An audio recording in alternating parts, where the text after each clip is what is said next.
salue à tous les enfants de Dieu, à tous les fils de Dieu et tous les serviteurs de Dieu, vous qui avez réussi cette opportunité de nous suivre, particulièrement en ces moments. Et je salue nos frères qui sont en Europe, ceux qui sont aux États-Unis et plus particulièrement ceux qui nous suivent à Brazzaville et à Kinshasa. C'est votre humble serviteur, votre frère, le révérend docteur Dakota Bin des Anges. Et cette émission, soyez habitués, elle s'appelle les cafés doctorales. Voilà, nous sommes au temps de la fin, l'Église doit s'habituer à aimer les Écritures, à aimer la prédication, à chercher à augmenter la connaissance. C'est ça notre vision dans cette émission Café doctoral. Alors, nous allons commencer une série des enseignements et plus particulièrement pour cette première édition, nous allons parler avec une série de prédications dont le thème est les souffrances de Tamar. Les souffrances de Tamar.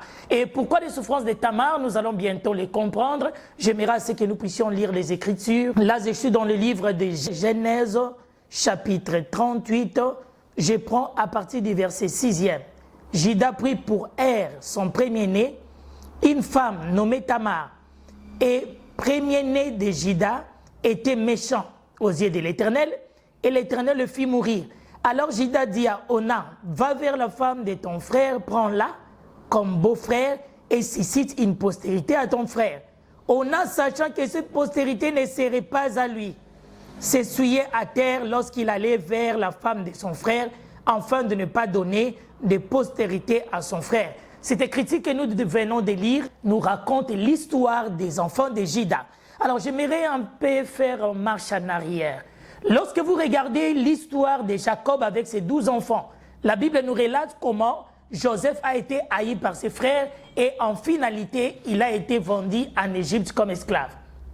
Et lorsque vous lisez Genèse chapitre 37, la Bible vous montre que la personne qui a proposé la vente de Joseph en Égypte comme étant esclave était bien entendu Juda. Et lorsqu'ils sont retournés auprès de leur père, ils ont dit à Jacob que ton fils a été dévoré par des animaux sauvages. Et la Bible dit, Jacob a commencé à pleurer son fils. Et tous les 11 enfants de Jacob, parce qu'ils étaient restés 11, savaient très bien que c'était Juda qui a proposé de vendre Joseph. Et Juda se sentait culpabilisé tantôt. Les autres allaient les dénoncer chez leur papa. Il a préféré quitter la terre où résidait son père et à Sichem, bien entendu, et aller vivre à Adullam, chez son ami Hira. Arrivé à Adullam, il se décida de prendre une femme cananéenne comme épouse. Il s'agit de Shua. Et ensemble avec Shua, ils auront 3 enfants. Et après la naissance de ces 3 enfants, arrivé à l'âge adulte, le père va se décider de faire épouser le fils aîné. Mais en choisissant de faire épouser le fils aîné, il prend pour lui comme femme Tamar. Et c'est les souffrances de Tamar que nous allons parler au cours de cette émission. Et la Bible dit, et lorsque Tamar se marie au premier fils, au fils aîné de Juda, la Bible dit qu'il était méchant aux yeux de l'Éternel. Et la Bible dit que l'Éternel le tia. On ne dit pas que c'est Tamar, mais la Bible dit que l'Éternel le tia. Et comme la loi mésopotamienne, la loi cananéenne, bien entendu, demandait à ce que si une femme mariée ne donne pas de postérité à son mari et que le mari est mort, on doit lui donner au frère du défunt afin de susciter une descendance pour le défunt. Et c'est comme ça qu'on prendra Onan, le petit frère de Hur, pour donner à Tamar. Mais Onan aussi, étant aussi méchant comme son frère Er, s'est dit en lui-même, si je mets au monde des enfants avec cette femme Tamar, la postérité ne m'appartiendra pas. Certainement, elle appartiendra à mon grand frère. Il refuse de faire des enfants avec sa belle-sœur qui est Tamar, qui est devenue, bien entendu, son épouse. Et dans ce comportement, Dieu s'est fâché contre Onan, le second fils de Juda, et la Bible dit, il va aussi les tuer. Alors, il est resté à Juda qu'un seul fils, il s'agit de Sheila. Et au même moment, Juda va aussi perdre sa femme, Shua, qui va mourir. Alors, Juda s'est dit, si je donne mon 3e fils, Sheila, que j'ai eu avec ma femme Shua, que je vais lui donner à cette dame Tamar, et s'il arrivait que mon fils meure comme ses 2 grands frères, Donc, je n'aurai plus des enfants qui vont représenter ma femme, des enfants qui vont me rappeler mon épouse Yeshua. Et évidemment, cela est clair que cette femme doit être une sorcière. Parce que je lui ai donné mon premier fils est mort, je lui ai donné mon second fils est mort, et maintenant que je dois encore lui donner mon troisième fils, tantôt, je vais perdre mon troisième fils. C'est comme ça que Juda va utiliser la ruse, va dire à Tamar, rentre dans la maison de ton père, attends à ce que Sheila puisse grandir, et lorsque Sheila grandira, je te le donnerai en mariage. Mais arrivé à un moment donné, que Tamar est déjà rentrée dans leur famille, il se rend compte que Sheila a grandi, mais Juda n'a pas l'intention de la lui donner en mariage.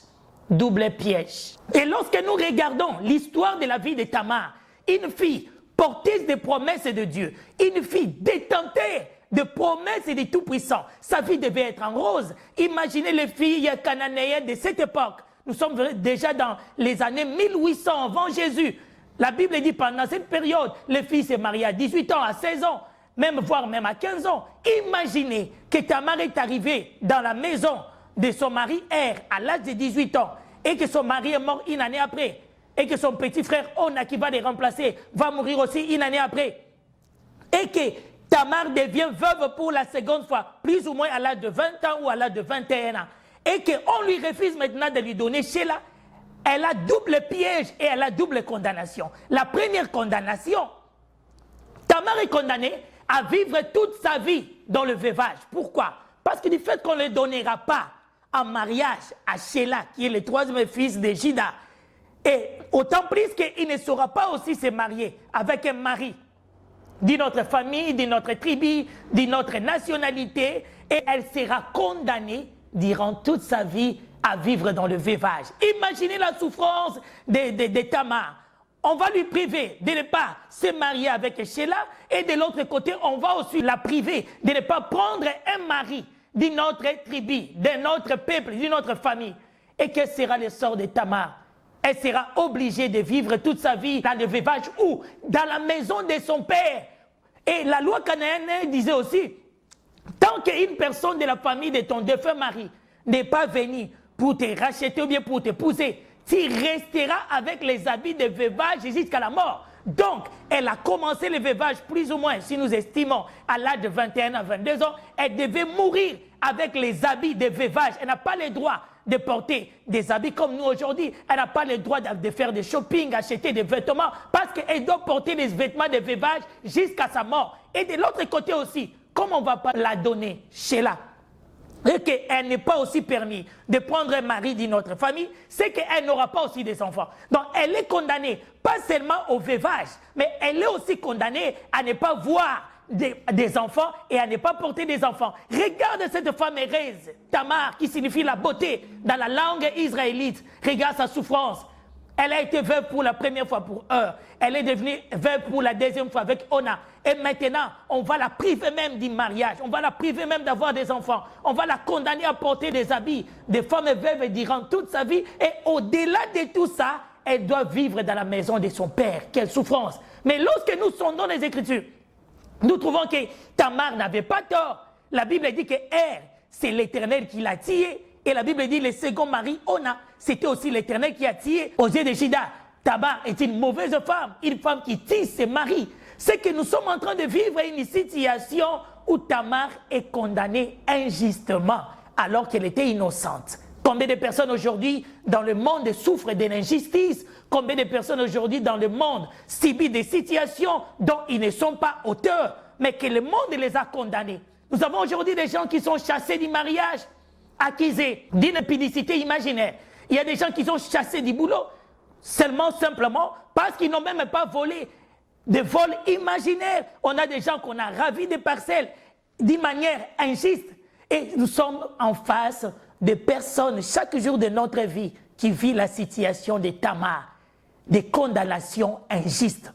Et lorsque nous regardons la vie de Tamar, elle savait elle-même qu'elle n'était pas sorcière, mais c'est qu'on l'accusait. Elle n'était pas auteur de cela. C'est Judas qui l'a condamné. Vous voyez que de l'autre côté, Judas va le priver de ne pas prendre Sheila, et de l'autre côté aussi, la loi cananéenne va l'empêcher aussi de ne pas prendre un autre mari. Elle est condamnée suivant la loi de Judas, elle est condamnée suivant la loi cananéenne, mais une chose est vraie, non, une chose est vraie, elle n'est pas condamnée suivant la loi de Dieu. Parce que Dieu connaissait les choses. Les dieux qui sont dans les cœurs et les reins savaient que Tamar est totalement innocente. J'ai des personnes aujourd'hui que je connais, chassées du mariage. Elles rentrent dans la maison familiale et elles se retrouvent aussi que son père, soit il est pensionné, soit il est déjà mort, sa mère est déjà morte, elle est aussi orpheline. De l'autre côté, elle ne peut pas rentrer dans son mariage.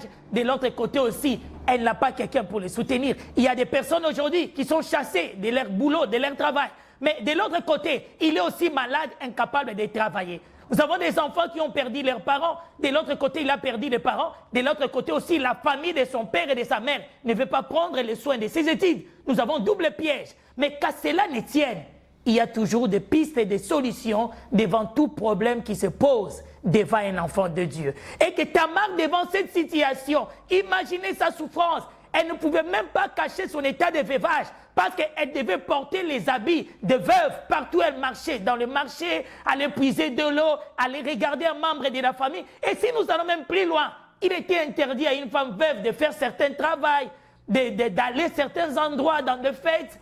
Elle était interdite d'une vie normale comme tous les autres. On l'a privée. Une fille de 22 ans, 23 ans, on l'a privée de la vie comme toute autre jeune fille de son âge, pour une chose dont elle n'était pas auteur.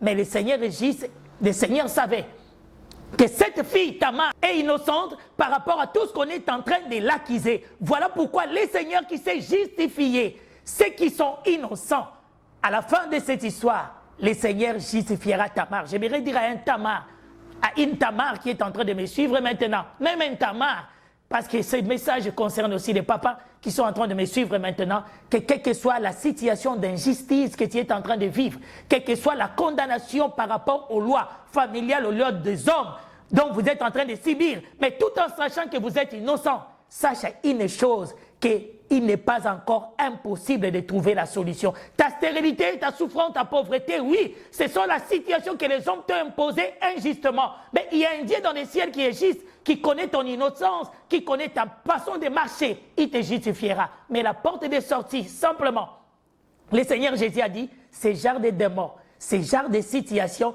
on s'en sort par de fortes prières et par des jeûnes. J'aimerais te dire, la solution est encore là. Même si on te dit l'âge est déjà avancé, même si on te dit que tu es malade, même si on te dit que qui te soutiendra, la solution est là. Et cette solution, recherche Dieu dans la prière, recherche Dieu dans la prière forte, recherche Dieu dans la sainteté et recherche Dieu par des jeûnes. Ce que les hommes appellent impossible, Dieu ne l'appelle pas impossible. Toi, le Tamar qui me suis, toi, la Tamar qui me suis, même si tu es condamné par la loi des hommes, même si tu es condamné par la loi de la famille qui te met dans la situation auquel tu passes, je ne vais pas citer cette situation, tu le connais toi-même, mais sache que la possibilité, la solution est là. Si tu cherches Dieu dans la profondeur, si tu cherches Dieu par la lecture de la Bible et par la sainteté, tu trouveras la solution, parce que ta solution ne se trouve pas entre les mains des hommes, ta solution se trouve entre les mains de Dieu. Je suis à la fin, je salue le prophète Elim Bemba qui est à Paris et je salue tous les hommes de Dieu qui m'ont écouté, tous mes étudiants de l'Institut Shabash Mission Internationale et notre réalisateur, le frère Régis. Que Dieu vous bénisse. Bye, au prochain numéro.